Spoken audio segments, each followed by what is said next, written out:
Okay, hi. We're going to go through mandatory gear because we've had lots of questions about mandatory gear leading into Heysen. So I thought I'd run through everything here. You can see exactly what you need. You can put together your mandatory gear, which means when you arrive for check-in, we can check everything and we know that you're going to go through. Do note that if you don't have your mandatory gear, you will not get a bib and you will not get a timing chip, which means you will not be able to run. You can also get your mandatory gear checked at the run shop in Woodville leading up to 2 days before the race, so you can get that all through, which means you won't have to go through mandatory gear checks when you check in.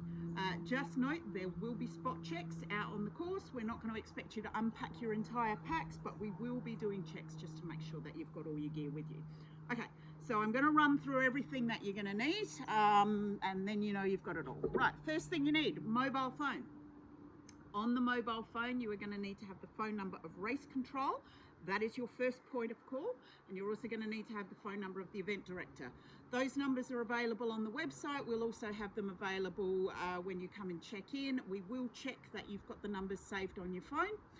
As well, on your phone and or on your watch, you're going to need the GPX file of the race that you are running. That is the way that you can navigate. Everything's very well marked, but we need to make sure that you've got the ability to navigate through your GPX file. Okay, the seam sealed waterproof jacket. Okay, seam sealed means every single seam is sealed, obviously, not just the arms, the whole lot.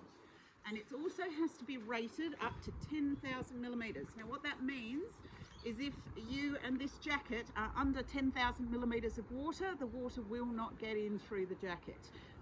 Chances are you're not going to have that much water on you, but nevertheless, that is our minimum requirement. We will be checking those. Okay, that's your jacket. Right, you're going to need a whistle. Now, anybody who's got a pack similar to this one, Salomon packs, got a whistle on it, so you won't need to carry an extra one. This one's fine. If you don't have one on your pack, you'll need to bring a whistle, preferably not a Pokemon one because that one's really not very good, but that is obviously to attract attention. Okay, you're going to need a minimum of 1 litre of liquids, or you need to show us that you can carry a minimum of 1 litre of liquids. Doesn't matter, you don't have to have the liquids when we're checking, but please make sure you've got them out there. 2 soft bottles, 500 ml each, so that's a litre, or you can use one of these. This one is 2 litres, okay, and then we can see that you've got enough to carry your fluids. Now the good thing about these is they also double as a keep cup. We have not got keep cups as mandatory, but do note that at our aid stations, we've got no cups.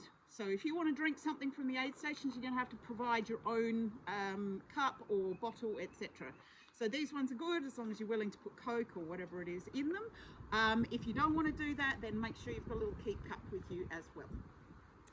All right, your headlamp. You're going to need a head torch, like this one, or not like this one. And you're going to need a backup battery. Now this one, that's the battery on it, so I have a backup, second battery, both of them need to be charged. If it takes these kind of batteries, you need to show us that you've got those, or you have a second head torch. So it could be another one like this, could be a little one like this. This is a really good backup head torch. Alternatively, if like mine, your battery charges via USB, you can bring a charging pack. If it needs a cable, please show that you've got the cable as well, because the charging pack is pretty useless without it. Okay, so that's your head torch to get you through the night. All right, the high-vis vests. So there's been a few questions about these high-vis vests. All we want, bog standard, from Bunnings, few bucks, high-vis vests. Okay, they are Australia, New Zealand standard. They're not pretty, but they do the job. Now the way that you've got to wear them, I'll just put my pack on, they have to be worn over the top of your pack, over the top of everything. Do not put them on and then put your pack on over the top. It's all for visibility. That's why it's good to get a decent size one. They must be worn from sunset through to sunrise. There was a question about whether they need to be worn on roads.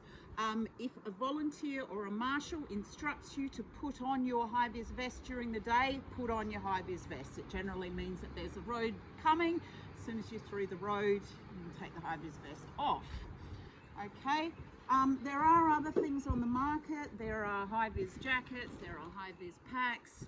That's not what we want. We want one of these. Okay, you can have those, that's absolutely fine, but it's not going to substitute for these.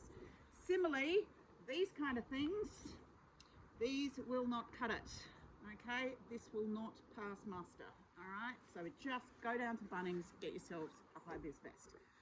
All right, you need a beanie. These, very cute, or a buff, one or the other, doesn't make any difference as long as you've got something to keep your head warm and to keep your ears warm. Okay, and then you're going to need running gloves. You need to show us that you've got running gloves. They don't have to be this flash, they can just be, you know, as long as they keep your hands warm. All right, now your mini first aid kit. We obviously are selling first aid kits, so I don't need to wear that. And if you buy one from us, we know that you've got everything in it because we make sure. But if you're putting it together yourself, which you can do, this is what you need. All right, the first thing you're going to need is a space blanket. That is to keep you warm if you get stuck and you're waiting for a retrieval out on the course. You need a crepe bandage, or you can have a compression as a substitute for this year. That's the little bandage. Very important, snake bandage. This is a snake bandage. This is not a snake bandage. The snake bandage is the one that will give you the full compression, and there are snakes out there. We have had snake bites in previous years, so this is absolutely vital. Okay, you need a triangular bandage. It's this one. It's to make sure that you've got it in your arms in a sling. Okay, you need non-adhesive dressing pads, wound pads. That's these two. Okay, and then you need wound closure strips. That is these ones. Okay, it's not band-aids, it's the wound closure strips. In case you slice yourself open, these will close your wounds. Okay, and then you'll also need a pair of surgical gloves. All right. So that's your first aid kit. If you've got all of that together in a little bag, that's fine. If you've got one from a previous race, from UA, etc., and you haven't used it, that's absolutely fine. Okay, so everybody is going to need to carry all the mandatory gear except the 13 kilometres. So, you know, 50k, 100k, 70k, 42k, 28k, you're all going to have all of this gear. If you've got a pacer on the 100 kilometre, if you've got your pacer also has to carry the mandatory gear. If you are only running the 13 kilometre event, then you don't have to carry all of this. What we do require is the mobile phone with the phone numbers. You'll need a minimum of 500 ml of liquid, so one of these bottles is absolutely fine. You definitely need a headlamp, and you also need the high-vis vest. Okay, so hopefully that will clarify everything. If there's any questions, please just pop them in the comments below, or you can email us or message us, but otherwise we'll see you out there on the trails.